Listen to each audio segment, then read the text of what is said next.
Guten Tag o maayong adlaw sa inyo tanan. Gikan sa Berlin, nagbiyahe kita mga 35 kilometros pa norte sa suburb sang Sachsenhausen diri sa banwa sang Oranienburg sa Germany.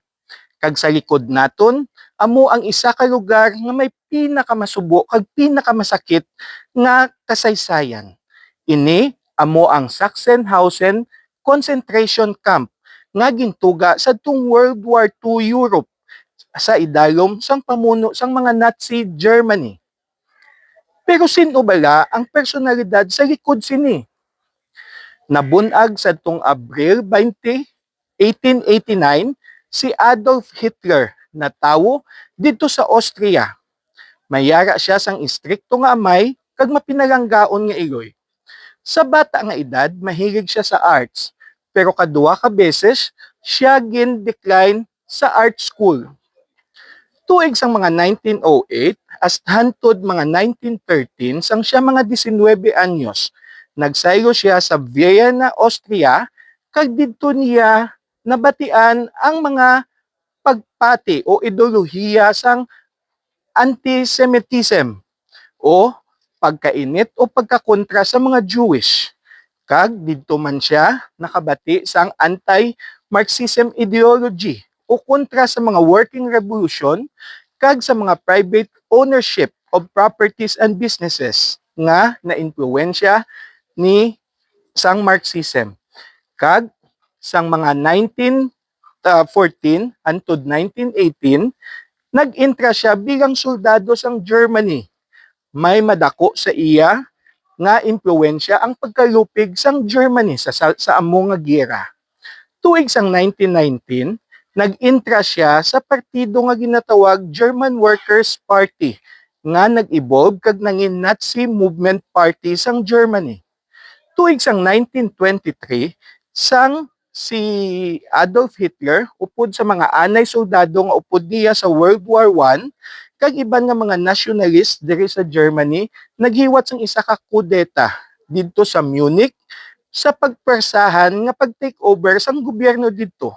Apang nalupig siya kag napreso siya sa sulod sang 9 ka bulan.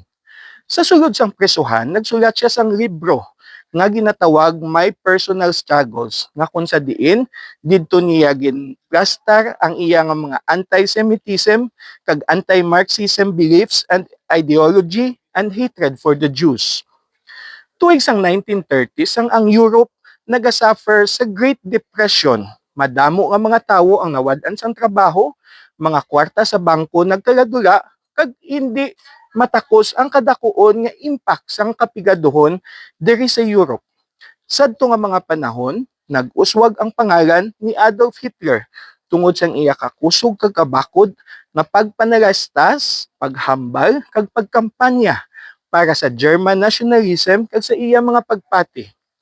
Tuig sang 1933, sang siya ginpili sang Germany bilang mangin chancellor.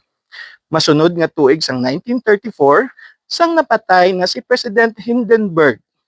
Nagbulo si Hitler hindi lamang bilang isa ka chancellor, kundi iya gin-combine ang roles sang isa ka chancellor kag isa ka presidente, kag nangin Führer sang Germany, absolute leader, kag nag-imponer siya sang totalitarian regime diri sa Germany. Wala sang eleksyon, wala sang iban nga partida, kundi ang tanan nga mga layi kag kasuguan nagahalin sa isa lamang katawo nga amo si Adolf Hitler. Nagabot ang mga tinuig sang 1941 hasta 1944. Ginsakop ni Hitler ang France, ang Brussels, Belgium, ang Netherlands, Denmark, Norway kag madamo pa. Kag iya man gin-attempt nga sakupon apang nalupig siya sa USSR. April 30, 1945, sang masyado nakaklaro ang kaperdihan sang Germany, si Hitler sa dalom sang bunker upod sa iya asawa nga si Eva Braun nga bag-o lang sila ginkasal, nag-commit sang suicide. Kag sang May 7, 1945, ang Germany nag-submit na sang iya unconditional surrender sa USSR kag sa mga Allied forces. Si Hitler nag-upod sa mga Axis alliance kasubong sang Italy kag sang Japan. Kag sadtong pag-atake sang mga Hapon sang Pearl Harbor, si Hitler nag-declare man sang war against America. Pero balik kita dire sa Sachsenhausen concentration camp. Gintuga ini sang 1936 kag madamo nga mga tawo ang ginpreso dire. Ara sa mga 200,000 kabilog kag malabot sa mga 50,000 ang mga ginpatay dire paagi sa shooting, paagi sa medical experimentation, paagi sa pagpagutom, paagi sa hanging kag paagi sa gas chamber. Sa kabilugan, may yara sa mga 6 million ka mga tawo, ilabi na gid mga Jews, mga gypsies, mga people with disabilities, members of the LGBTQIA, ang mga ginpangluthang sang Nazi Germany sang amo nga panahon.